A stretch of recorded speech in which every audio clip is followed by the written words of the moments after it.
Hello everyone, welcome to the IFM Talks, a podcast dedicated to shedding light on the most interesting questions and themes in facilities management and maintenance management.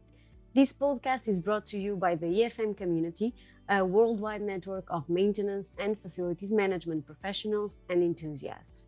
If you haven't joined our community yet, I will strongly advise you to apply or get a direct invite by one of the members. My name is Liliana, I am the community manager at IFM and your host today. I will be discussing the ins and outs of indoor air quality with the business development manager at Airthings, Rémy Journet. Thank you for being here with us today and welcome, Rémy. It's a pleasure. Thanks for the invite, Liliana. Rémy, let's start with you and Airthings. So first of all, can you tell us a bit more about Airthings and your current position? Yeah, for sure. So Airthings is a Norwegian global company and producer of indoor air quality monitors for homeowners, businesses, and professionals. We've been founded in 2008 with radon monitors, and the willingness was to, I would say, enable people to breathe better by knowing and monitoring their close environment with simple, affordable, and accurate solutions. Now the target is as well to manage energy consumption and to face all the new challenges linked to indoor air quality monitoring. Regarding myself, I'm, as you said, a business development manager in Europe, and I joined Airthings in October 2021. Okay, well done. So why actually should indoor air quality be a real concern for facility managers? Because the virus is not the only question here. Definitely, and that's a good thing, because I think a lot of companies try to take benefit from this pandemic crisis by pretending being some experts into air quality monitoring, but we've been doing this for years. Facility managers has to care about indoor air quality because it has different impacts on building, for sure, and all the well-being of inhabitants. And so, to me, there are three different topics covered by our global solution. It's for sure health, regulations, and energy saving, sustainability. Health, because I would say that indoor air quality could have direct impact of your health, on your well-being, on your comfort, with all the topics, with the asthma topics and all this kind of stuff. But it also have an impact on your productivity, meaning that even if you are an employee, a student, a teacher, being in a bad environment will have impact on your well-being, because it could cause some headache and all this kind of stuff, loss of concentration, and you will be not as good as you used to be in your current activities. Then you have for sure I would say the part regarding regulations, compliance, government concerns with some obligations to monitor indoor air quality, but that's a topic where each country around the world and around Europe is not as mature as the other. We have in some countries some regulations, some rules, some laws that you have to apply. In other territories, there are rules, but they are not applied because you do not have enough people to control it. And then you have the last topics regarding the sustainability, I would say, because monitoring indoor air quality and monitoring more globally your indoor environment can allow to reduce your energy consumptions. For example, you will monitor a room or floor or building only when it's needed. You will be able to stop making your HVAC system running all the time, sometimes for nothing. And you can also have some informations with Airthings devices, for example, regarding the noise, the lights in your building. So you can decide, for example, when you do not have light into a building, it means that no one is there and you do not even need to activate the ventilation system. Okay, so what we are saying basically is that besides upgrading the HVAC systems, they actually need to do extra, so to go the next level. That's the key. Yeah, which is basically monitoring, collecting data, trying to understand how to maintain the system, having these kind of sensors that can tell them when it should be on, when it should be off. That's the thing, because now you know that data is key in any type of business or activity. And you have to know why you are going to ventilate. So for sure, that's a good thing to have ventilation system. But if you do not know why you do that, when to ventilate, when to activate it, for sure it's a little bit hazardous, and that's strange to do that. So now you also have to, I would say, maintain those systems. The ventilation system itself can have bad impacts on your indoor air quality if you do not clean it, if you do not check it to be sure that the filters are clean and all this kind of stuff. So a lot of buildings now have performing ventilation system, but they do definitely need to know why they are using this, and they need definitely to monitor the indoor air quality. But overall, how do you think that companies and people are aware about this topic? Do they know, do they know what they should do, or are they well informed regarding indoor air quality, or your feeling about this topic? That's a very good question, and that's a very complicated topic, because for sure, like for each topic, you have different level of maturity. It depends on the country or anywhere at a more global level. But now we can see that awareness regarding indoor air quality is growing. It's getting better because of, or thanks to, the COVID crisis. People are more concerned about indoor air quality. But I would say that now, at the short term, large people are concerned about CO2 levels, but indoor air quality monitoring, indoor air quality, it's not only CO2 levels, it's all the other parameters like PM, like TVOCs, and all the kind of elements that can impact your health. So that's good to see that many people are more aware of those topics, but we still need to grow. We still need to train people and to help them understand the situation and understand that each situation in a building could have a solution to, I would say, to improve the well-being of inhabitants, or to improve the well-being of a building. Okay. And how can facility managers actually, I know that Airthings provides these kind of solutions, but how can it work on the field? So how can then actually make sure that they have these monitoring devices and that this is working with other systems, and basically the whole operation is running smoothly? So how can they assure that? The thing is that you have to choose, I would say, a global environment that will be able to manage all the data that you're gonna have through new IoT devices globally, I would say.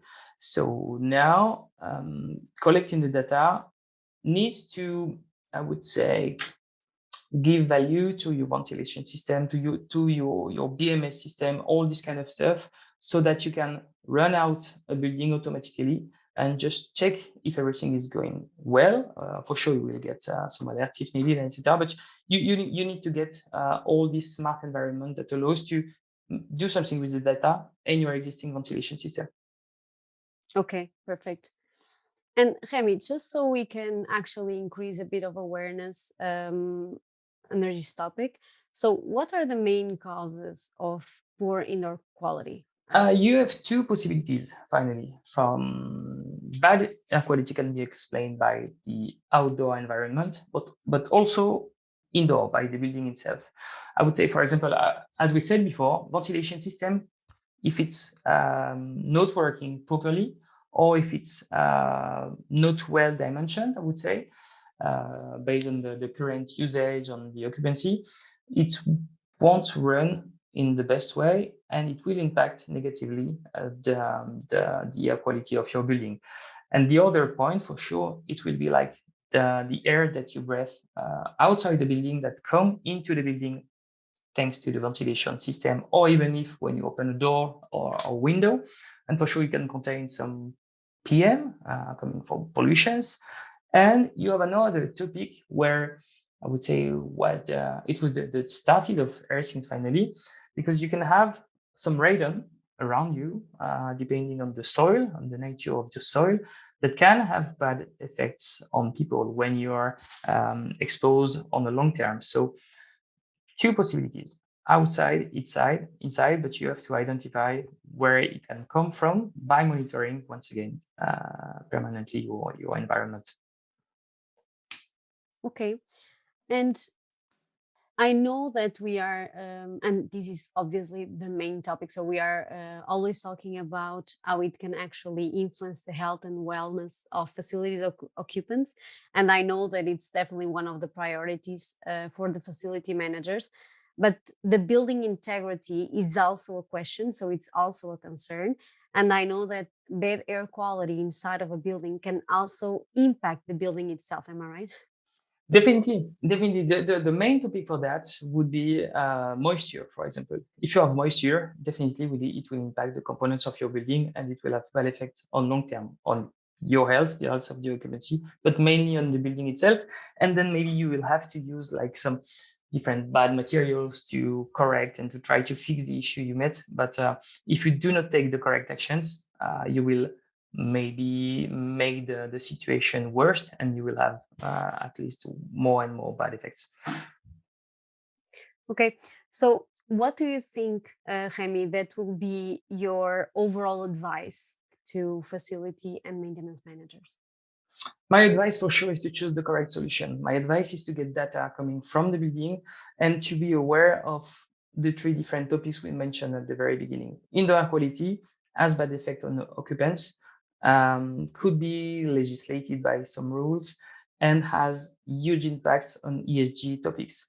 There is also one new topic that we didn't talk about yet, but it's all the topic related to building certifications. It's a growing topic in Europe, but let's say that you have now more and more external parties that are able to deliver certificates to your building. The most famous are today the Well and Reset, and it will certify that your building is well monitored, is not too much energy, how to say that, does not consume too much energy, and has a bad impact on the external environment. And Reset certification, for example, also certify some devices and some IoT solutions.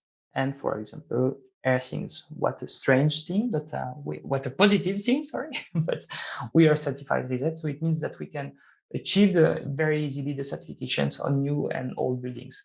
So, besides actually monitoring the indoor air quality, nowadays is even more important that with this kind of monitoring and the data we collect, we actually make sure that our buildings are greener, right? That's exact.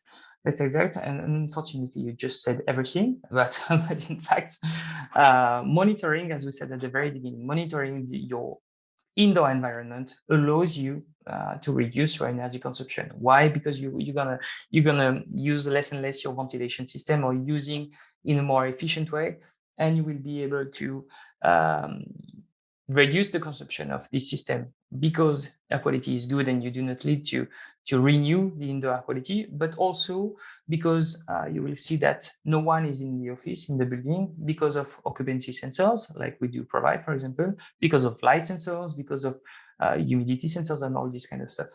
So the key there is to be more efficient and to be more responsible into the energy consumption. Which will lead to reducing costs, which is Yeah, obviously right. definitely, definitely. And nowadays, moreover today, when we see that energy costs are increasing a lot, so people and companies are more and more involved in this topic. Yeah, when we put it that way, green starts to be a priority. Definitely. So, Rémy, and we were talking about the other thing, which is basically having the certifications, making sure that we can communicate, or the facility managers can communicate that they are doing the right things to make sure that the indoor air quality, for example, is good for the people that work or live there. And I know that through the data that they can collect with the Airthings devices, these certifications can be way easier for them. Am I right? That's it. That's exact. Because all these kind of new labels like Well, like Reset, are based on different topics in a building, energy consumption, well-being of inhabitants, and all this kind of stuff. And we do provide enough data to get those certifications. And that's a really a growing topic, a growing market. Because we were talking about energy consumption, reduce costs, etc. And now ESG goals, ESG topics are more and more important into companies' policies, and we allow them to get easily those certificates. So, Remy, out of curiosity, looking at the market, what do you think there are the industries, or based on your experience, what are the industries that are more concerned with indoor air quality at this point? Yeah. So today, all the industries are concerned. Each company, each actor would like to monitor its indoor air quality because it has impact once again on the well-being, on health of inhabitants. This is why we see more and more requests and demand from offices, for example, because they want to reduce once again their energy consumption and they want to get some labels. But we can see because of the COVID crisis that we have a huge demand from the public sector and mainly for schools. Schools, we can see a lot of tenders in Europe and also abroad, for example, in Canada, in Quebec. We very recently won a tender and we have deployed 10,000 sensors into all the private classrooms of Quebec. And we can see this kind of new demand in France as well, where we recently won a tender to deploy the solution in 250 buildings. So that's a huge topic. And I think that's a very good way to improve awareness about indoor air quality because you're going to teach our children what it is. And then it's a topic that they will be able to keep for the next years and also to teach their parents about that. So that's a very good way as well to improve the awareness. Indeed, and we can start to be more demanding as well. The next generations will know what to ask for in terms of. That's definitely the case. Yeah, that's the case. Yeah. Okay. Awesome. So we are coming to the end of this conversation, Rémy. So before we finish, would you like to leave any additional tips or comments to facility managers regarding these or other topics? I think the main tips would be to confirm them that that's a very relevant topic for them and for their new activities because a lot of their clients are asking for that. And I think they have a lot of things to learn about it, even if a lot of facility management companies are aware of that. I think they have to keep on moving forward, to keep the efforts to be more aware of what it is and what it can bring to the new building, to the old ones, and to the new society, more and more concerned about this kind of topic. Perfect. That's true. We need to move forward also in this topic. So this brings us to the end of this episode. Thank you so much, Rémy, for joining us today. Thanks, Liliana. It's been a real pleasure, and I'll remain available for any question. For sure. And everyone that wants to connect with Rémy is also in our IFM community, so you can reach out to him on our Slack channel. So thank you all for listening today. If you enjoy these conversations, make sure you join the community and stay tuned for the next episodes. The more we all put into building this community, the more you all get out of what's on offer. Networking opportunities, events, free courses, much more. Follow the link in the show notes and join the Intelligence for Maintenance community today. Have a good day. Bye-bye. Bye.